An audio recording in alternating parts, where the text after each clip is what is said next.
Hola, bienvenidos a una emisión más de Derecho a Disentir, espacio dedicado a las opiniones de jóvenes universitarios de diferentes disciplinas y escuelas que pondrán sobre la mesa los temas que más le interesan a la sociedad. Hoy vamos a platicar de sustracción ilegal de menores y para hablar de este tema nos acompañan Dinora Zárate, de Sociología de la UAM, Magno Camacho, de Periodismo de la Carlos Septién, Raúl Castel y Cassandra Morales, de Derecho, del Centro de Estudios Jurídicos Carbonell, Humberto López, de Derecho del ITAM, y Jacqueline Nazareno, de Trabajo Social del IPN. Yo soy Regina Sánchez Azo. Comenzamos.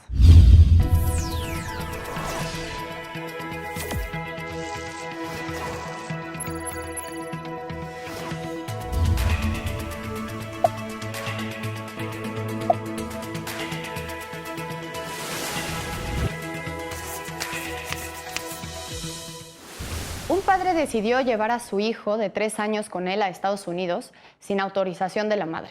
En contra de esto, la mamá del niño inició un proceso penal en contra del padre por el delito de sustracción de menores. Los diferentes juzgados y tribunales que conocieron del caso decidieron que el señor no era responsable del delito. El asunto llegó hasta la Suprema Corte de Justicia de la Nación, la cual decidió que al no haberse comprobado que el señor se llevó a su hijo con el fin de que la madre no conviviera con él o pudiera visitarlo, no se había acreditado el delito. Pues bueno, bienvenidas y bienvenidos.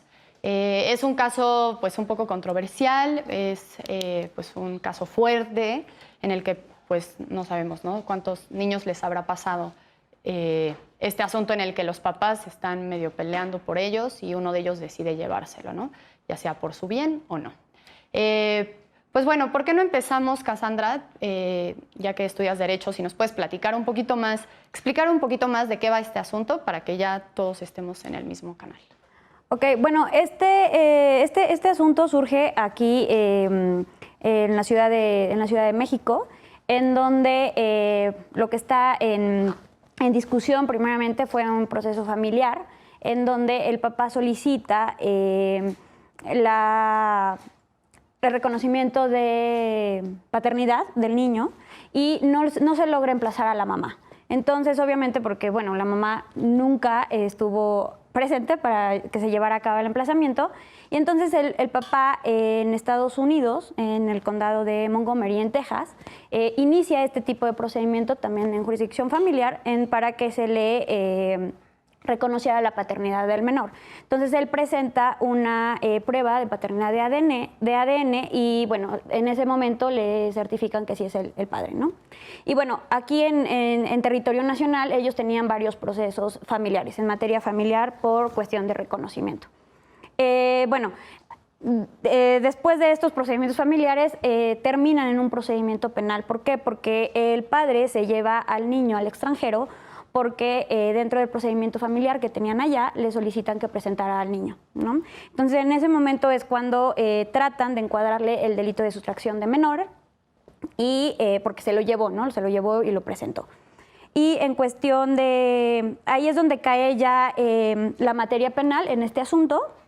Todo empezó siendo familiar y cae en materia penal en este asunto, en donde no cuadran ahí el tipo penal, ¿no? Porque ahí carece de un elemento subjetivo de que el papá se lo lleva sin la autorización de la mamá y la mamá era la que tenía la custodia y la patria potestad del niño, ¿no? Y a partir de ahí, bueno, surge todo este emblema. De acuerdo. Humberto, ¿nos podrías decir cuál es tu opinión respecto de esta sentencia y del caso? Sí, o sea, en principio creo que es importante aclarar que al final absuelven al padre. O sea, él no es, de acuerdo con la Corte y todas las instancias previas, él no es responsable simplemente porque no se logra acreditar que realmente se llevó al niño para que no pudiera ver a la madre. En lo personal no estoy de acuerdo con la sentencia porque considero que no se mete mucho a argumentar esa decisión. Y más que eso, yo pienso que sí se acredita que el padre no quería que el niño viera a su madre, porque hay una orden que pide el papá para que la madre no se acerque a menos de 400 metros del niño. Entonces yo creo que eso sí habla mucho de cuál era la intención y pues por ahí vamos. O sea, podrías decir que, o sea, para ti se queda un poco corta la sentencia en ese sentido. Sí, exacto. Ok. Buenísimo. Raúl, ¿tú qué opinas de la sentencia? Sí, bueno, primero, muchas gracias por la invitación y es un placer estar aquí con todas y todos ustedes. Es un caso muy complejo que además muestra la realidad de las familias, de muchas familias en México y yo creo que en el mundo, donde el problema personal entre los padres se lleva entre las patas, como coloquialmente se dice, a los menores. Sí. Y donde lamentablemente también las instancias jurisdiccionales pues no tienen la sensibilidad aún de ver lo que ya tenemos en México, que es el interés superior de la niñez. Entonces, este tipo de asuntos se llevan a cabo por problemas de padres, se llevan a cabo además o se resuelven con metodologías muy legalistas, muy técnicas, muy jurídicas y se pierde una parte de sensibilidad para con los niños y para con los padres también. Entonces, es un asunto que inicia en 2009 y concluye en 2016. Entonces, son 7 años tenían casos en Estados Unidos, tenían casos en la Ciudad de México, tenían casos en Morelos. Y vaya, es muy complejo y creo que justamente le faltó tanto a la sentencia como a los tribunales y juzgados anteriores la sensibilidad para el interés superior de la niñez. Sí, de acuerdo. Creo que aquí, justo en ese asunto, vemos mucho que es un conflicto que hay entre los padres y bueno, el niño está en medio de la discusión y pues durante estos 7 años, pues no sé qué tantos rezagos haya generado en el menor, ¿no? Si mal no recuerdo, el niño cuando empieza cuando se lo lleva el papá tenía 3 años y medio, una cosa así, ¿no? O sea, era un chiquitín, ¿no? Estaba bien, pues sí, bien chiquito. Pues bueno, ¿por qué no, Jacqueline, nos cuentas un poco o sea, tú estudiaste trabajo social, ¿por qué no nos platicas más un poco sobre estos, o sea, en el día a día, cómo se viven estas situaciones en las que hay conflictos entre padres y los niños están de por medio y qué consecuencias puede generarse a los menores? ¿Y por qué es importante tomarlos en cuenta? Sí, como dices y como dice el compañero Raúl, en México se tiene muy abandonada esa parte de tomar en cuenta al menor, precisamente porque es un niño, entonces el conflicto se lleva entre la pareja y se centra en la pareja y nos olvidamos del niño, o sea, tanto la familia y la pareja y todo aquel profesional que tenga contacto con esta situación deja a un lado al menor. En esta situación, concuerdo, yo tampoco estoy de acuerdo con la sentencia, no se hace una investigación a fondo, no hay una investigación por los daños biopsicosociales del niño, tampoco hay una investigación realmente de si en verdad era maltratado por la madre o por el padre o un pronóstico de lo que iba a pasar cuando se llevaran al niño. Pues sí. De acuerdo, ok. Y normalmente en asuntos en los que se involucran niños, ¿cómo entra quienes son trabajadores o trabajadoras sociales al quite? En casos de violencia se hace una investigación a fondo, se hacen visitas domiciliarias, se hacen estudios psicológicos, sociológicos. En el caso particular de esta situación, debería de haberse hecho un peritaje social. Okay. De eso se tiene que hacer un familiograma y una investigación con toda la dinámica familiar del niño. De acuerdo. ¿Y estos resultados, a quién se le dan? Pues?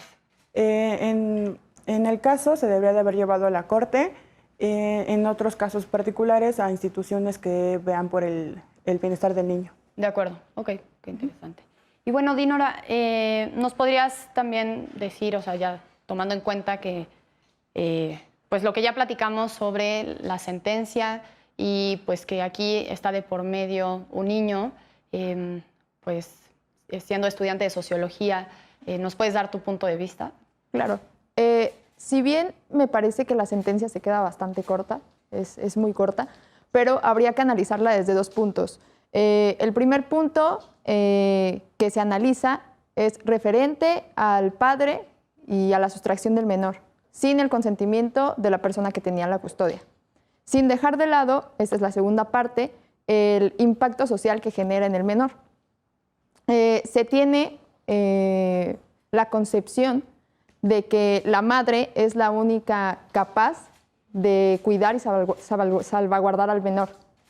Pero esto no es totalmente cierto, puesto que la Suprema Corte de Justicia en el año 2012 determina que tanto el padre como la madre tienen la total capacidad para cuidar a los menores de 10 años. Sin embargo, esto se contrarresta con unas estadísticas que saca el INEGI en 2011, donde el 1.1% de los mayores de 9 años están bajo la custodia del padre, ya sea por divorcio o viudez.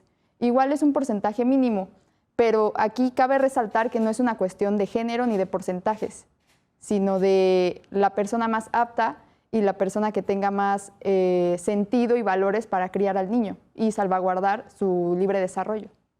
Sí, de acuerdo. Creo que podríamos en este caso en concreto, pues pasa que es el papá quien se lleva al niño, ¿no? Hace rato platicábamos, Ángel Magno y yo, que tal vez sí podría sonar más recurrente en el contexto mexicano, que son las mujeres o las mamás quienes tienden a llevarse a los niños puede ser por la seguridad de los menores, ¿no? Claro. ¿Nos puedes platicar más sobre tu punto de vista al respecto, Ángel Magno? Sí, buenas tardes a todos. Por desgracia, creo que primero hay que empezar que cuando tú tienes un hijo, se debería en un deber ser pues que la madre y el padre cuidaran del menor, o sea, que no estuvieran separados, que no hubiera problemas. Partiendo de ahí, yo creo que la sentencia, pues como dicen mis compañeros, no investigó a fondo el caso realmente, sino más bien se fue, cuando yo leí la primera vez, tuve una chispa de que es porque el padre se la lleva a Estados Unidos al niño. Yo creo que es porque en Estados Unidos puedes tener una vida mejor que la que se puede tener aquí. No sabría exactamente si realmente fue por eso, pero a mí me saltó mucho eso. Entonces, yo también encuentro muchos problemas aquí porque el tiempo de resolución por parte de la Corte es demasiado largo. Son sus 7 años que se pierde el niño, se pierde de su infancia, se pierde de estar de aquí para allá y no corte. El daño psicológico yo pienso que es muy grande. Y hablando un poco de medios de comunicación, pues sí es complicado darle un seguimiento de 7 años a una nota. O sea, aunque hay miles de casos que pueden suceder en todos lados, es muy complicado seguir el día a día de una situación así. Sobre todo por los términos legales que son complicados de entender. Si, por ejemplo, lo leemos una y otra vez, a veces no entendemos, ya estando dentro de la corte o de pasarlo a un medio de comunicación, un periódico, en internet, un programa de radio, pues sí es complicado entender esto. Entonces, pues yo creo que la corte haber investigado mucho más el asunto. De acuerdo. Sí, sin duda pasó mucho tiempo, ¿no? O sea, esto justo que ya comentaba Raúl y que retomas, que fueron 7 años en los que, pues, desde, como dices, seguir una nota hasta ver, pues, cómo va el desarrollo del niño durante esos 7 años mientras existe todo este conflicto entre padres. Yes. Pero bueno, o sea, la sustracción normalmente, pues, está penada cuando es sin autorización de uno de los padres, ¿no? O sea, cuando uno de los padres decide sin el permiso de otro llevárselo, ¿no? En este caso es un caso como internacional. Pero pues, ¿qué pasa cuando uno de los papás se quiere llevar al otro? Porque puede ser que el otro papá sea violento, ¿no? O sea, ¿dónde está la línea? Sí. Bueno, para esto yo creo que hay que reentender el término de patria potestad y de guardia y custodia, porque se ha entendido como un derecho de los padres. Inclusive cuando se dice, bueno, te voy a quitar la patria potestad, es como un castigo al padre. Y no lo es en realidad un derecho del menor. Y en ese sentido los padres, se ha dicho, por ejemplo, en filosofía y en bibliografía especializada, que la patria potestad y la guardia y custodia es como una triada, es un triángulo de responsabilidades en las que está la madre, el padre, bueno, los progenitores y el Estado inclusive. Entonces, en aquellos casos en donde ninguno de los dos padres sea o tenga elementos suficientes para darle un mejor desarrollo e integridad al niño, pues el Estado puede llegar y no tomarlo, pero ofrecerle esas posibilidades al niño. Y también es esa concepción de que a veces los menores son vistos como cosas, inclusive el delito de sustracción. Es como te llevas al niño, ¿no? Te llevas, lo sustraes, sí, te lo llevas y lo escondes, y etcétera. Y no es así. Entonces, yo creo que eso es fundamental de reentender desde la sociedad, desde los padres y sobre todo desde los juzgadores, ¿no? El papel del derecho del niño a tener guardia y custodia, de tener alimentos, de tener bienestar, tener un desarrollo integral, etcétera. Ok, Humberto. Por el lado es un derecho del niño, estoy de acuerdo. pero es un niño que todavía no habla y todavía no entiende bien qué está pasando alrededor de él. Entonces, ¿a cuál de los papás vas a escuchar? O el Estado tiene la palabra final. Y justo en este tema es cuando yo siento que la Corte le faltó ese estudio de antecedentes, porque de pronto se menciona en la sentencia, hubo 2 incidentes de violencia de parte de la madre, pero no nos dicen qué. Y además, como tú dices, la violencia es completamente relativa, porque es violencia que me griten ahorita, pero también una nalgada sí es violencia, pero para eso, o sea, con eso basta para que se lleven a tu hijo a otro país. O sea, realmente sí tiene que haber un juez imparcial y pues tomar medidas como para llevarte a tu hijo es muy duro. Entonces, creo que tiene que haber un sustento de hechos que se hayan comprobado antes y no los hay en el caso. O sea, no los veo. Bueno, yo creo que al final de cuentas en la sentencia o lo que leímos nosotros, obviamente sí falta mucha información, ¿no? O sea, ¿qué es lo que pasó previamente a esta situación? Porque esto surge de una sentencia en materia penal, pero ya había antecedente en la materia familiar. Entonces yo creo que ahí los hechos pues ya están un poco más narrados o más explícitos, ¿no? En cuestión de este tema, a mí me es muy importante entender lo que es el principio de ponderación. ¿Qué quiere decir? O sea, por encima de los derechos que tenía el papá o tenía la mamá, simplemente lo que tenía que versar al 100% era el derecho del niño, ¿no? Y eso es lo que pues realmente preocupa en este momento, y no es porque al final de cuentas no es el único caso que vemos, ¿no? En cuestión nosotros como abogados cuando lo practicamos, pues sí, realmente es cuando ven al niño como un objeto, ¿no? O sea, yo me lo llevo la mamá la mayoría de las veces y porque no me has dado la pensión o porque hoy no se me ocurrió dejártelo ver o no te lo voy a dejar de ver este fin de semana, ¿no? Entonces, realmente yo creo que ahí existe una gran importancia en cuestión de, desde la reforma del 2011, ¿no? Donde ya este principio del interés superior del menor ya se elevó a rango constitucional, donde le dicen al juzgador y a los legisladores, oigan, foco rojo, ¿no? O sea, los niños tienen voz y voto, no nada más a los niños los muevas como una materia de un litigio entre adultos, ¿no? Entonces, obviamente sí, y coincido con mis compañeros, de que sí hizo falta un poquito más de investigación y más a fondo, y sobre todo para darle esa importancia del interés superior del niño, ¿no? Y seguirlo analizando, porque yo creo que nos falta muchísimo en la sociedad y sobre todo en el Estado. Sí, totalmente de acuerdo. Y justo, Jacqueline, tú me platicabas, o sea, tomando en cuenta lo que acabas de decir, Cassandra, sobre cómo luego los niños son, o bueno, también lo que decía Raúl, que son objetivizados y como para un tipo de venganza entre los padres hacen como, pues, no sé, hacen lo que quieren con los niños sin tomar en cuenta lo que piensan. ¿Nos puedes platicar de alguna experiencia que te haya tocado tratar en la que sí los niños no están siendo tomados en cuenta en la situación familiar? Sí, bueno, como decía Cassandra, yo creo que lo ven más como un trofeo, ¿no? De si yo lo tengo, yo gané esta pelea entre nosotros. Y de alguna situación, normalmente en los casos con los que he estado en contacto es por violencia. En esta situación, o sea, yo creo que una denuncia es importante para que sea marcada como antecedente y no lo hay en este caso. Entonces no podríamos corroborar si sí hubo o no violencia. Como decía, ¿no? Es muy subjetivo. O sea, realmente puede tomarse la familia como un correctivo y para otras personas va a ser violencia como tal. En niños sí todavía no es como independiente para tomar una decisión. Entonces, sí debió de haber habido una investigación previa para saber qué estaba pasando. Estuve en una situación en la que había violencia en la familia y el niño era un niño de 9 años y la mamá no aceptaba que había violencia primero en la pareja y después intrafamiliar. La tía es la que se acerca con trabajo social para ver el bienestar del niño porque ella llega diciendo que el niño no va a la escuela o va mal en la escuela. Entonces la tía se preocupa porque va mal en la escuela, pero en realidad ya investigando es por la situación familiar que tienen. Al final hablamos con la mamá, con la tía, platicamos con la pareja, la mamá no quiere dejar a la pareja, entonces se opta por pedir que el niño se vaya con la tía donde esté en un ambiente más agradable y se procura. Sí, justo, o sea, el caso, bueno, podría ser como un caso como el que tú estabas tratando de plantear, Raúl, ¿no? O sea, en el que se tiene que ver primero por el beneficio del menor, El menor. y sin importar que sean los padres del niño, ¿no? O sea, que él va primero.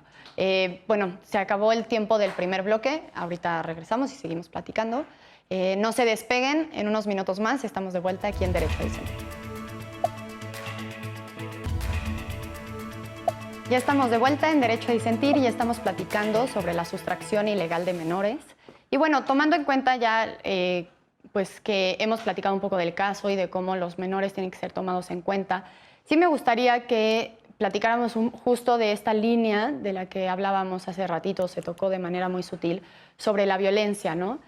¿Hasta qué momento, o sea, dónde se cruza esta línea en la que es una medida correctiva el darle una nalgada a un niño, si está bien o si está mal, y en qué momento ya es violencia, ¿no? Y debería, o sea, es un foco rojo. No sé, ¿tú qué opinas, Dinora? ¿Existe esta línea? ¿No existe? La línea es muy delgada entre violencia y un posible correctivo. Todo es meramente subjetivo, pero sí hay que poner y tratar de puntualizar y observar que una simple nalgada puede incluso transgredir todas estas emociones psicológicas del menor. Entonces, yo creo que depende de cada familia el cómo lo vea o cómo eduque a sus hijos. Entonces, esto puede resultar meramente relativo. O sea, ¿crees que no hay un estándar? No hay un estándar entre qué es violencia, correctivo, etcétera. Digo, también hay cosas que no se pueden pasar porque si le pegas diario a tu hijo por cosa de nada, digo, eso también ya habla mal de ti, ¿no? Pero si le das una nalgada y lo reprendes de cierta forma en tal o cual situación, yo creo que pues ya es cosa de cada quien, siempre y cuando no se vulnere la integridad física y emocional del menor. Ok, ¿todos están de acuerdo en que se vale darle una nalgada a un niño? No. A ver, ¿por qué? Yo creo que no, porque, a ver, o sea, entiendo la postura y la he compartido por toda mi vida, porque así crecimos y es parte de la cultura mexicana. Se dice de la chancla, ¿no? Por ejemplo, de la mamá, etc. Pero yo creo que ahora, si nos queremos tomar los derechos humanos en serio, tenemos que justamente hacer todo para garantizarlos en su más mínimo nivel. Y esto, por ejemplo, de un correctivo físico con un niño, pues yo creo que no es correctivo físico, o sea, más bien es violencia. Hay otro tipo de correctivos probados ya, tanto por estudios psicológicos, estudios pedagógicos, de servicios de trabajo social, etcétera, donde hay mecanismos alternos para que el niño, de hecho, identifique qué está mal y qué está bien y pueda tener mejores habilidades de desarrollo social, mejores destrezas de comunicación, mejor desarrollo cognitivo, por ejemplo. Entonces yo creo que no, y pongo el símil con el lenguaje inclusivo. O sea, nosotros en la cultura mexicana tenemos un lenguaje muy discriminatorio que para nosotros no lo es, y en el fondo sí tiene un punto fino de discriminación en serio, es el núcleo duro de la discriminación, porque de ahí sale todo lo demás. Entonces, cuando nosotros normalizamos la violencia en cualquiera de sus formas, ya estamos ahí, como decía Cassandra, con los focos rojos. Es complicado de transformar, pero yo creo que tenemos que ir un poquito, sobre todo nosotros los jóvenes, cambiando esta forma de educar. Sí, yo creo que, o sea, ya es parte de nuestra generación y obviamente de las generaciones que nos toca dejar a nosotros, como evolucionar en esa parte, ¿no? O sea, porque obviamente, como comenta Jacqueline, como comentaba, ¿no? Del caso que nos decía que la pareja no ubicaba que la violencia empezaba desde la pareja, ¿no? Entonces, creo que ese es un problema que tenemos en la sociedad. O sea, nuestro núcleo es familia. Y si la pareja desde ese momento no ubica que existe violencia entre la pareja, es cuando se empieza a desencadenar esa violencia, ¿no? Hacia los niños, y tú piensas que, ay, ¿sabes qué? No, pues no soy violento con mis hijos, es una corrección, ¿no? O sea, me ha tocado ver de nalgadas a nalgadas que dices, órale, ¿no? Entonces, yo creo que sí, efectivamente si realmente queremos velar por los derechos fundamentales, y no solamente de los niños, sino de manera general, pues yo creo que sí es evitando un poco y quitando ya esa parte de necesidad de violentar a alguien para que se corrija, ¿no? Y aparte de un ser en cuestión de que pues realmente está desarrollándose psíquicamente, emocionalmente, socialmente, personalmente, que al final de cuentas no sabe si realmente una nalgada lo va a corregir o un platicar con él o un llevarlo a un psicólogo o realmente hacer algún tipo de actividades de aprendizaje psicológicas diferente a una nalgada, ¿no? Entonces yo creo que sí, en mi forma de pensar, yo creo que no, o sea, la violencia no se quita con violencia y nunca vas a dejar que una persona crezca pensando que una nalgada fue algo bueno porque me hizo bien, ¿no? Entonces a lo mejor una cachetada a la novia le hace bien y así sucesivamente es como generas un lazo y una cadena de violencia. De acuerdo. Ángel Magno, ¿qué opinas? Pues yo considero que, bueno, un hijo, un niño, absorbe todo como esponja. Entonces, en primera, considero que un contacto físico, sea violento, sea pequeño, sea mucho, no lo considero correcto. Pero también hay que entender de que no solamente es violencia física, sino también psicológica. Entonces, esto lo afecta mucho al niño. Incluso también podemos pensar que si el padre se lo lleva a Estados Unidos, también es violencia, porque no es lo mismo para la madre ir a, no sé, a tomar un camión y ir al metro, media hora, una hora, que ir a Estados Unidos. Es muy complicado también eso. Y yo considero que sí, en ese aspecto sí es sustracción, porque no es igual. Entonces, el niño, el joven, niño, se queda con esta idea. Entonces, él va a crecer conforme eso. Entonces, va a entender que eso es normal. Es normal que tiene que separarse de su pareja, quedarse con el niño y llevárselo, porque se repite, se repite, se repite. Entonces, yo creo que somos seres racionales, en ciertas maneras, entonces se puede todo dialogar, llegar a un acuerdo común, no solo ya con tu pareja, sino con el niño, que es realmente lo importante. Aunque ya la pareja se puede separar después o se juntar, pero el niño es lo que importa. De acuerdo, pero, ok, antes de que me digan algo. O sea, por ejemplo, a ti, Humberto, ¿nunca te dieron una nalgada, un jalón de orejas? Pues algo leve, o sea, nunca fuerte. Y yo obviamente estoy en contra de cualquier tipo de contacto, pero sí creo que a lo mejor un zape no basta como para que se lleven a tu hijo a otro país. Claro. ¿No? Y en ese sentido veo la sentencia súper contradictoria, porque por un lado, apelando al interés superior del niño, dice, a ver, la madre dice que no tomaron en cuenta la opinión del menor. Y pues la corte dice, pero es que ya no vulneren al niño, ya no lo molesten, lleva años en procedimientos. Pero pues por eso mismo, si ya lleva años en procedimientos, pues ¿qué diferencia va a hacer que una vez más le pregunten qué opina, qué siente? Pero por otro lado, no juzgan el hecho de que el papá se haya llevado al hijo saliendo de la escuela y la narración es dramática, o sea, la mamá en el piso. Yo creo que eso tiene un impacto psicológico más fuerte que el hecho de que te pregunten qué quieres hacer.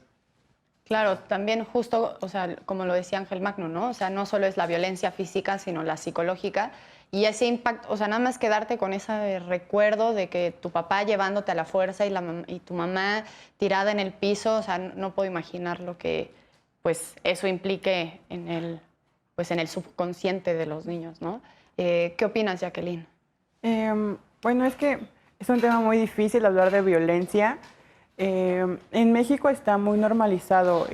Sí creo que no hay estándares, o sea, sí es muy subjetivo eso de dar correctivos y es de analizarse a fondo, ¿no? O sea, ¿sí se valen los correctivos? Es que no, bueno, es complicado. ¿Sí o no? Depende. Es que es complicado porque el hecho de también no poner límites a los niños desarrolla o desencadena muchísimas cosas a futuro, ¿no? O sea, llega la adolescencia y entonces ya puedo hacer lo que yo quiera porque pues solo van a hablar conmigo. Y entonces es necesario, o sea, ¿sí crees que a través de una nalgada? No, pero sí de límites, o sea, yo creo que los límites sí son importantes, no necesariamente físicos, Okay. pero sí poner límites. De lo psicológico sí impacta muchísimo más lo psicológico que lo físico, indudablemente. Esto puede marcar al niño, o sea, el hecho de que lo estén moviendo de un lado a otro, incluso no llega a desarrollar una identidad como tal. No sabe si es de ese país, si es de aquí, no sabe con qué quedarse. Y llega un momento en el que se puede frustrar o confundir o incluso hartar y ya no va a querer estar con ninguno de los dos. Es una situación muy, muy complicada para el menor.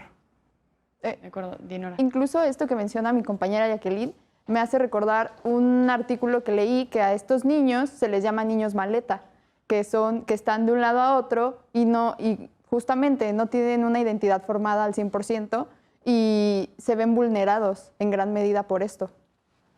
Sí, de acuerdo. Pero es que eso sucede. O sea, lamentablemente las relaciones humanas son caóticas y complejas por naturaleza. Ha habido casos que ya hemos platicado aquí y que ya ha resuelto la Corte sobre niños dentro de los cerezos, por ejemplo, ¿no? Tienen un contexto también indeseable para lo ideal del desarrollo del menor. pero más bien es trabajar en el contexto que tienes. También hay casos que los dos padres ejercen violencia sobre el menor, entonces ahí también es complicado.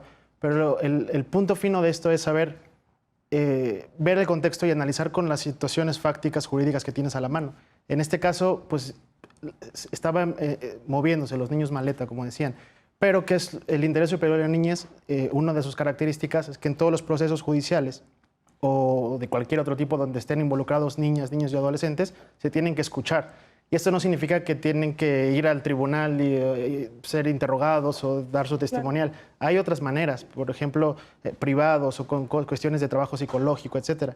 También para evitar un poco lo que se ha denominado como fenómeno o síndrome de alienación parental, que es esta cosa cuando los padres le meten ideas negativas sobre el otro progenitor para que decidan sobre eso. Afortunadamente yo creo que ya hay estándares psicológicos y periciales muy objetivos y muy establecidos como para saber cuando un niño tiene este síndrome y cómo trabajarlo para un poco quitárselo y cuando depende de su edad, porque también tenían 3 años, cómo vas a tomar en cuenta una opinión de un niño de 3 años que tal vez no tiene un desarrollo psicoemocional, etcétera. Pero sí que puedes tenerlo o escucharlo con prudencia y darle su justa medida a su testimonio o a lo que él sienta.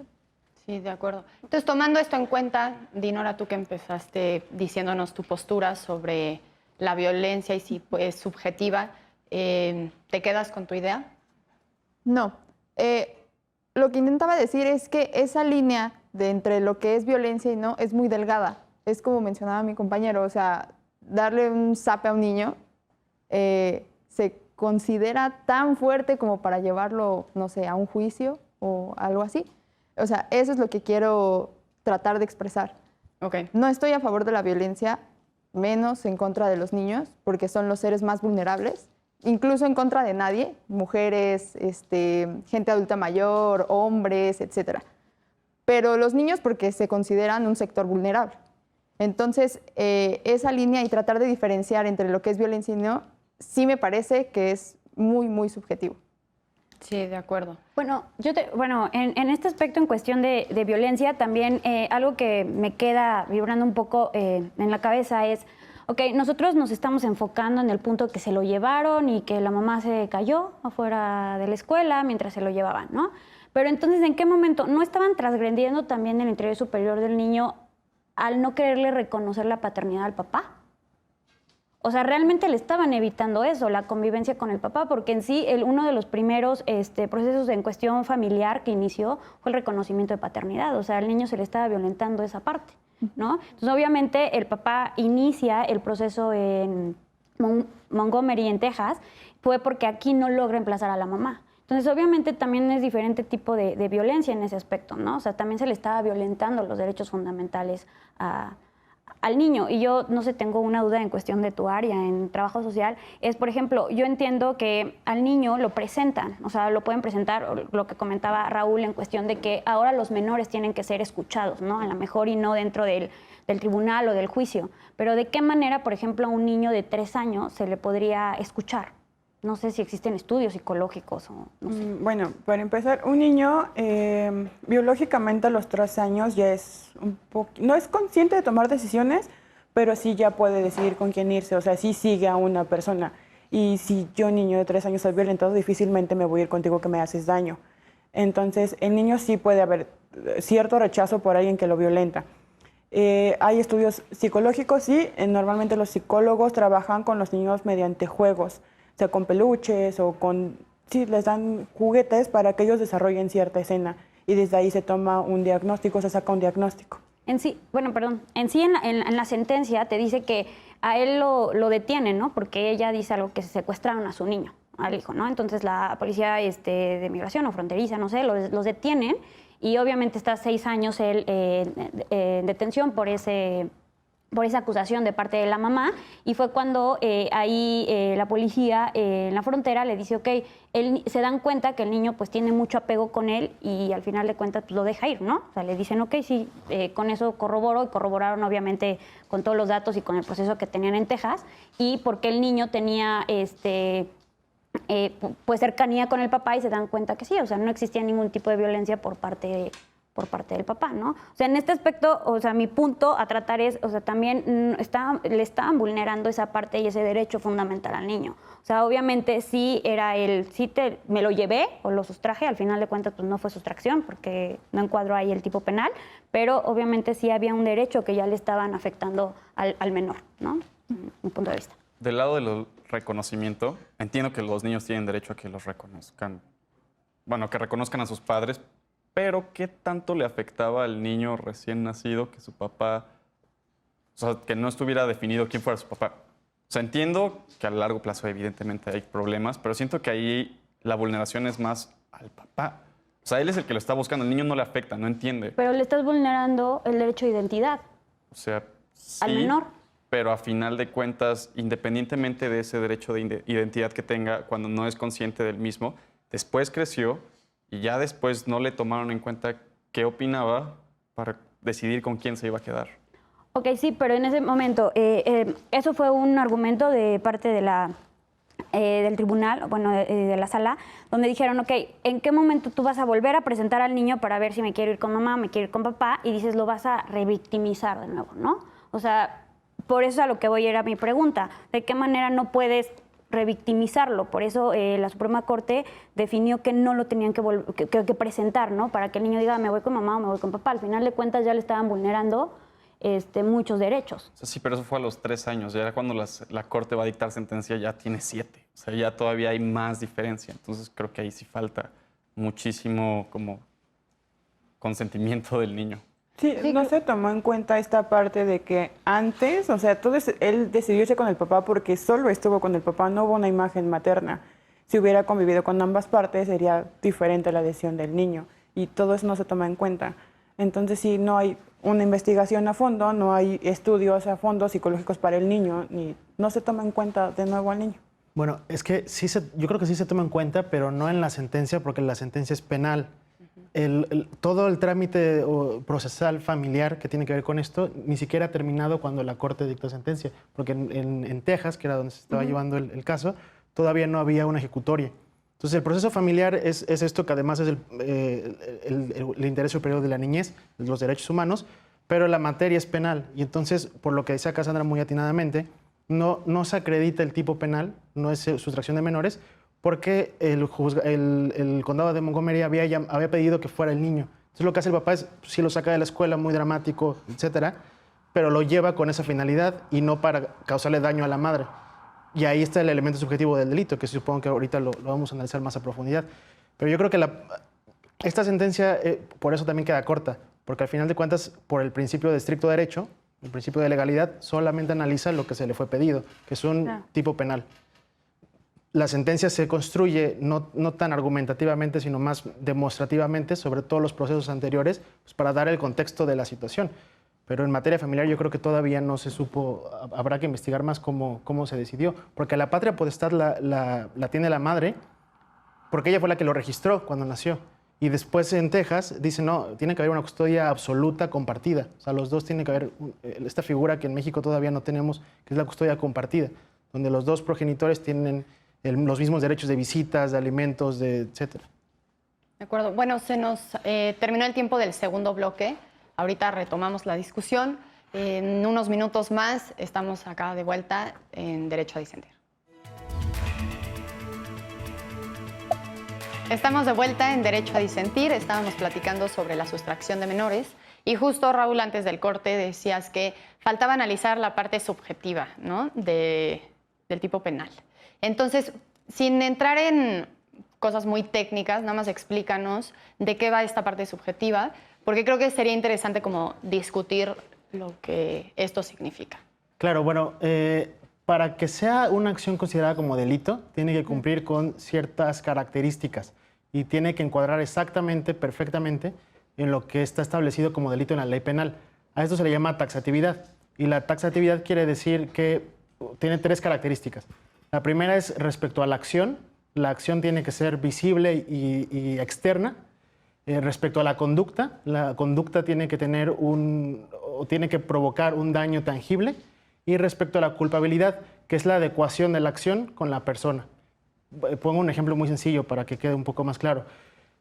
Tú golpeas bueno, alguien golpea a otra persona y lo deja muy lastimado, pero no lo mata. Entonces no comete homicidio, porque el homicidio en el tipo penal, en la ley, dice que es un delito aquel que priva de la vida a otra persona. Entonces no está muerto, no lo privaste de la vida, no es homicidio, es otro tipo de delito, por ejemplo, lesiones. Entonces, en este caso, la Corte usa esta argumentación sobre taxatividad penal para demostrar que no se había cumplido con el tipo penal de sustracción, porque la sustracción es si te llevas al niño sin permiso del otro padre, que sí se cumplió en el caso específico, el padre se lo llevó sin permiso o sin consentimiento de la mamá, pero hay un elemento subjetivo que en la ley penal dice que debes tener la voluntad de hacerle daño al progenitor. Entonces, esto no se pudo comprobar porque además es complicado de comprobar y es ahí interpretación y argumentación. Que yo, haciendo crítica, porque esto es en la legislación mexicana, pero haciendo crítica a esto, ha habido ya estándares internacionales de la Corte Interamericana, por ejemplo, donde dicen que la ley penal debe ser clara y debe evitar ambigüedades. Entonces usa vocablos que no se pueden interpretar, ¿no? El delito no da interpretación. Y la sentencia en México, la legislación en México sí que da interpretación, lo cual es una gravedad y un terrible desacierto del legislador. Sí, pero justo creo que, o sea, bueno, creo que tu explicación fue muy buena. Como para aterrizarla un poquito más, o sea, lo importante es que debía de comprobarse que el papá tenía la intención de que la mamá no viera al hijo o que no se comunicara con el hijo. ¿Cómo lo compruebas? ¿No? Y eso así se queda. Y bueno, justo platicándolo, al final se va por una prueba administrativa, ¿no? La Corte. Pero bueno, ¿cómo probaríamos eso? ¿Tú cómo lo probarías, Humberto? Es que, según yo, en el caso sí se prueba. O sea, hay un procedimiento en Estados Unidos y la Corte dice, ok, es que no se lo llevó para que la madre no lo viera, sino para que se completara el procedimiento. Él solo lo presentó. Pero además de ese procedimiento, hay una orden de que la madre no se acerque a menos de 400 metros del menor. Entonces, si el procedimiento es exitoso para el papá, el resultado es que no ve a la mamá. Y independientemente del resultado, inicialmente ya no va a ver a la mamá, porque está esta orden de restricción. Entonces, no tienes que decirlo para que se entienda, o sea, tácitamente se entiende que va a dejar de ver a la mamá con el contexto en el que se da esa sustracción del menor de México a Estados Unidos. Y, o sea, especialmente porque es un elemento subjetivo, creo que el juez tiene la obligación de como interpretar la situación de manera integral, y para mí es evidente que el resultado de llevarse al hijo era que no viera a la mamá. Entonces, para mí sí se configura el tipo. Bueno, pero es que, a ver, o sea, sí y no estoy de acuerdo contigo. ¿Por qué? Porque obviamente existe esa orden de restricción, ¿no? Pero yo lo entiendo que la orden de restricción funcionó para que pudiera seguir el procedimiento judicial en Estados Unidos. ¿Okay? Porque al final de cuentas, aquí en México no lo logró él. O sea, no logró seguir esa parte de reconocimiento de paternidad. ¿Okay? Entonces allá dice, ok, ya estoy acá, ya estoy en jurisdicción norteamericana y aquí yo quiero lograr que me reconozcan como papá. Entonces, él argumenta que también había tenido como actos violentos y de amenazas de parte de ella y de parte de la mamá, del papá de ella, ¿no? Entonces, por eso solicita esa restricción de que no se le acercara, porque estaban llevando a cabo el procedimiento allá con la autoridad norteamericana. Entonces, Perdón. no, entonces, perdón, por eso es que siento que en ese momento, por eso la Corte dice, ok, por eso no se cumple con ese elemento subjetivo, ¿no? O sea, ¿cuál es? Ok, si tu papá te lo llevaste, ¿no? Te lo llevaste fuera de territorio nacional, sin autorización de quien tenía la patria potestad del niño, pero ahí existe, como lo subrayaron, que fue, ok, pero tú no tratabas de evitar que la mamá conviviera con él o lo viera, ¿no? Al final de cuentas no había, como nos decía bien Raúl, una sentencia ya ejecutoria en Estados Unidos donde decía, ok, se queda contigo y la mamá no lo va a ver. O sea, al final de cuentas lo vi como una herramienta que utilizó el papá para poder solucionar el conflicto de decir, ok, reconózcame a mí la paternidad. Y ahora sí ya, como se logra decir, en Estados Unidos sí le otorgan la custodia compartida a los dos, ¿no? En ese momento la mamá lo podía ver y lo podía ir a visitar sin problema. Bueno, entonces sí, creo que al final este es como un caso muy específico, pero sí, como antes lo estábamos haciendo, como pensar en términos genéricos, qué es lo que pasa con los casos de sustracción, ¿no? Y por qué es grave y por qué, o sea, aunque en este caso al papá, aunque se haya llevado al hijo y si se configuró o no el delito, si sí se actualizó,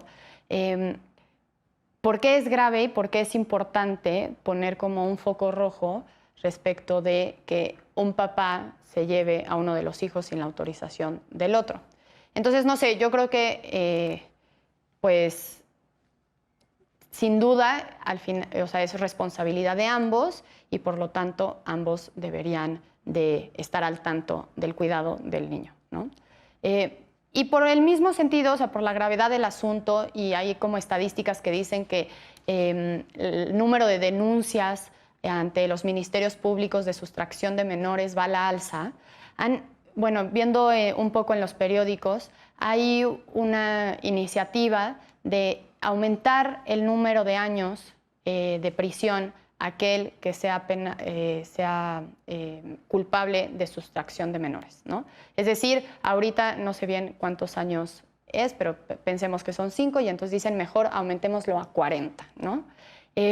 Para ti, Ángel Magno, ¿esta sería una solución al problema? Yo creo que no, o sea, los años estando en la cárcel no soluciona nada.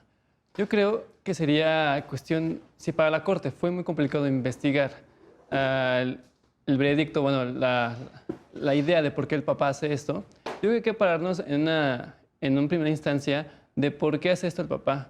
Según yo tengo entendido que cuando una pareja se divorcia o está separada, automáticamente se le da la custodia a la madre. Entonces el padre pues tiene que meter un proceso legislativo muy complicado, muy tardado. No sé exactamente, pero yo entiendo así. Entonces, para evitar este enredo, pues el padre, yo quiero suponer, sería cuestión, como mi labor periodística, pues preguntarle, investigar por qué hizo eso. Incluso también investigar a la madre. Porque también yo considero que los medios de comunicación no hacen esta labor tan importante que es dar contexto, dar las dos partes, o sea, darle voz a las dos partes. Porque podemos entender que, así como está, que el padre fue el culpable, o la madre por ejercer violencia, pero no se resuelve exactamente, específicamente algo exacto. Si por sí los términos jurídicos son muy subjetivos o hay unas partes muy complicadas de entender, entonces para nuestra labor o como mi profesión de periodista, pues es investigar.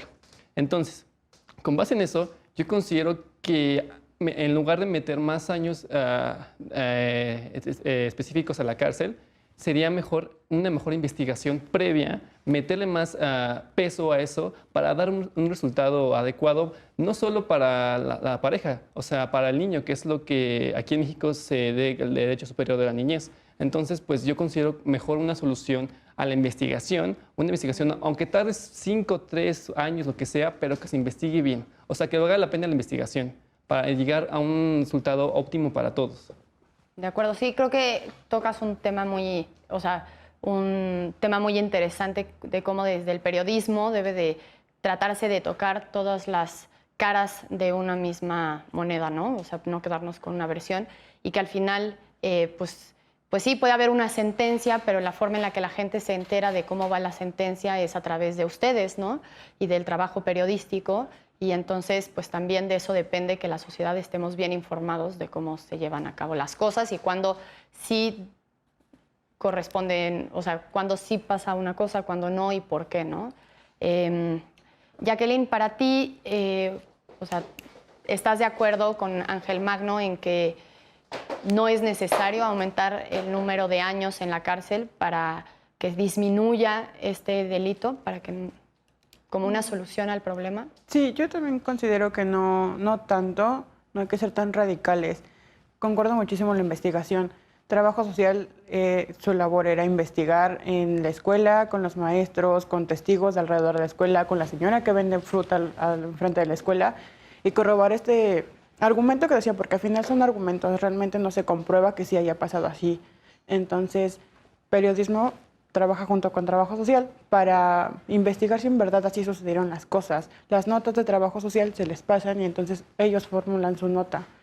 Y pues también ustedes investigan también por su cuenta. Y yo creo que es importante trabajar, esto es multidisciplinario, ¿no? Para resolucionar o solucionar algo debe ser multidisciplinario. Sí, entonces, pues ya tomando en cuenta que es el el tercer bloque y último, brevemente, ¿cuáles serían tus conclusiones de este programa? Bueno, la sustracción yo creo que primero se tiene que hablar en pareja para no llegar a una sustracción.